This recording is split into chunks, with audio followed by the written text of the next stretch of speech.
Governor of Karnataka, Sri Thawarchand Gehlot ji, Chief Minister of Karnataka, Sri Bashavaraj Bommai ji, Minister for Health, Family Welfare and Medical Education, Dr. K. Sudhakar ji, Minister for Cooperation, Sri S.T. Somsekhar ji, Dean and Director, CIMS, Dr. G.M. Sanjeev ji, students, faculty and other staff members, distinguished guests, ladies and gentlemen. First of all, I will try to speak a few words in Kannada.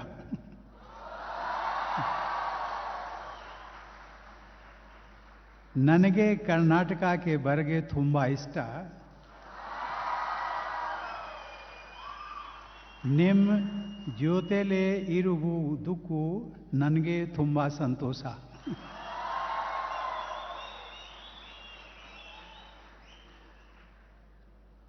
It gives me immense pleasure to be among all today on the occasion of inauguration of a new hospital within the campus of your esteemed college, which is known as Chamarajanagar Institute of Medical Sciences. My heartiest congratulations to you on this momentous occasion. It is indeed a very happy coincidence that the inauguration of the hospital is taking place on the first day of the auspicious Saradiya Navaratra.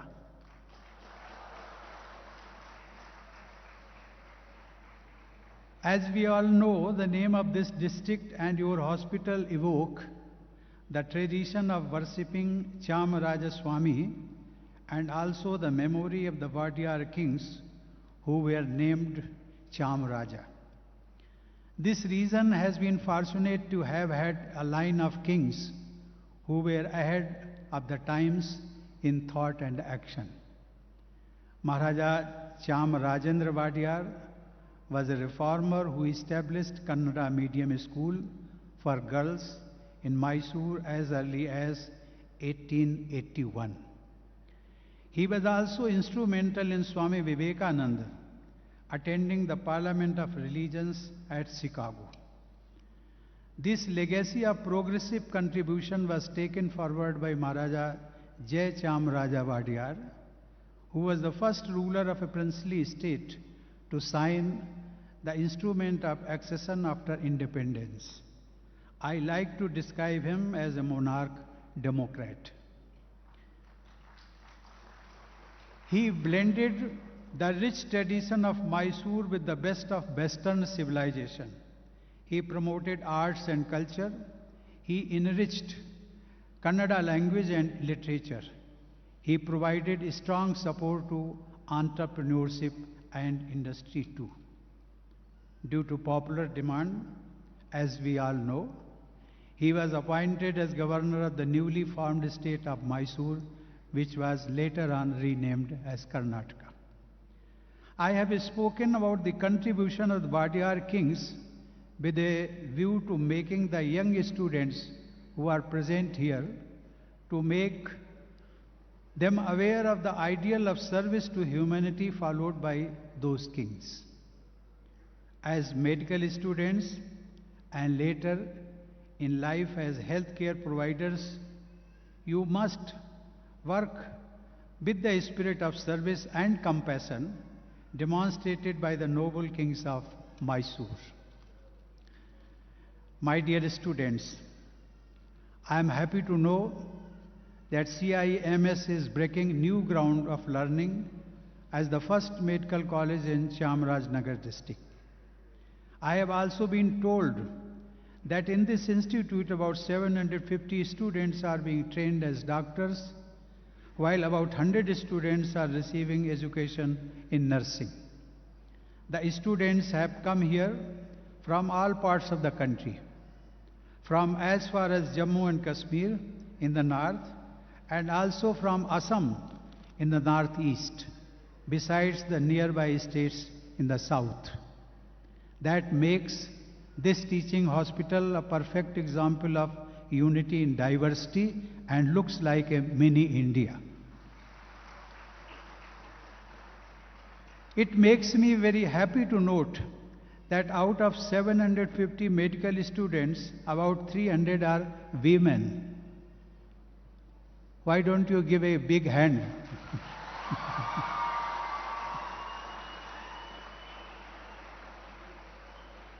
300 are women, which is nearly 50%, while about 60% of the nursing students are women. Indeed, the daughters of our country are taking great strides. This reflects a progressive India marching ahead in the 21st century. Ladies and gentlemen, I am happy to learn that the CIMS was ranked third for the successful implementation of the Ayushman Bharat Arogya Karnataka scheme in 2020-21. I have a suggestion to make. I am told that the area around the CIMS is densely forested and many of the people living in it are from scheduled caste and scheduled tribes. With the goal of providing universal health care for all, I urge the administration of CIMS and the state government of Karnataka to take steps to make affordable health care available to your immediate neighbors. This will be in tune with the true aim of expansion of medical services in the country. The Government of India has already increased the number of the AIIMS from 6 to 22. It is also opening new medical colleges in every district to improve the health infrastructure in the entire country. As new postgraduate colleges are coming up, the existing postgraduate institutes are also encouraged to become centers of excellence. But this infrastructure cannot serve its purpose without human resources. All technology will be useless if we don't have a robust delivery mechanism. We need to take our health services to the remotest corners of our country. We can hope to build an Atmanirbhar Bharat only when our technology, human resources, and the access to both come together. In promoting access to health care, the students and administrators of this institute have a crucial role to play. I am confident that the doctors, nurses, and paramedics being trained here will serve the nation with a high degree of commitment and dedication and will bring glory to the profession and to the alma mater. Ladies and gentlemen, as we all know, the COVID-19 pandemic has affected the whole world since early last year. Our country is no exception, and we faced a devastating wave of infections this year too. It was a serious crisis, but it also united all Indians in the fight against the invisible enemy. The resurgence has largely abated, and this would not have been possible without the immense dedication of our medical fraternity. Some sacrificed even their lives in the line of duty. Our nation will forever be indebted to them. Our corona warriors, doctors, nurses, paramedics, and others have made our country proud with their relentless fervor. The same dedication is at work behind the largest vaccination drive in the history. Thanks to our scientists, India has not only produced the coronavirus vaccines at home, but has set new world records in administering vaccines.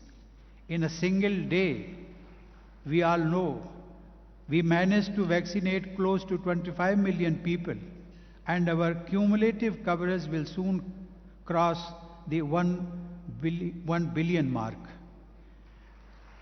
We could not have achieved this distinction without the exemplary commitment of our healthcare professionals. Ladies and gentlemen, I believe that two professions which form the twin foundations for the development of a nation are healthcare and education. This institute combines within itself both of these. It is a medical college for the students receiving medical education at the graduate level. Simultaneously, it also has the distinction of being the only medical college providing tertiary healthcare services in Chamarajanagar district. With today's inauguration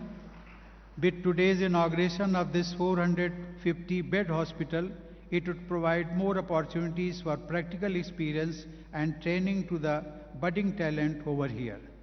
The hospital, with state-of-the-art facilities and adequate infrastructure for critical care and super specialty departments like cardiology, neurology, etc., will provide better healthcare services to the people of this region. Your institute caters to the needs of people from 3 states, Karnataka, Tamil Nadu and Kerala, as it is located close to the borders of the other 2 states. This hospital is now ready to offer high quality medical care to all people in this region. Dear students, I will share with you an advice from our ancient treatise of Ayurveda, Charak Samhita, which says, Prayog Jnana Vigyan Siddhi Siddha Sukhaprada Jivit Abhisaraste Isyu Vaidyottam Tesu Avastitam Iti. It means, it lists the qualities of a good physician. If you are accomplished in a practical use of various therapies, if you have a deep knowledge of life science and also insight, then you will be endowed with success and you will be capable of bringing happiness to your patients. You will become saviors of life. As we all know, people in our country regard doctors as living God, for they relieve their pain and suffering. My best wishes to you in your efforts to achieve the high qualities expected from doctors. Lastly, once again, I congratulate the team of CIMS for taking the initiative of establishing a hospital here. I am confident the Institute will scale new heights with your dedication to public service. My best wishes to all of you. Thank you. Jai Hind. ಬಂಧುಗಳೇ, ಸಕಲ ಸೇವಾ ನೀಡುತ್ತಿರುವಂತಹ ಆರೋಗ್ಯ ಸೇವಾ ಕಾರ್ಯಕರ್ತರಿಗೆ, ವಿಶೇಷವಾಗಿ vaccination ಅನ್ನು ಯಶಸ್ವಿಗೊಳಿಸಿದ ವೈದ್ಯರುಗಳಿಗೆ, ವಿಜ್ಞಾನಿಗಳಿಗೆ ಅಭಿನಂದನೆ ಸಲ್ಲಿಸಿದ್ದಾರೆ. ಹಾಗೆಯೇ ಆತ್ಮನಿರ್ಭರ್ ಭಾರತ್ ಮಾಡುವಲ್ಲಿ ನಾವೆಲ್ಲರೂ ಒಟ್ಟಾಗಿ ಕೆಲಸ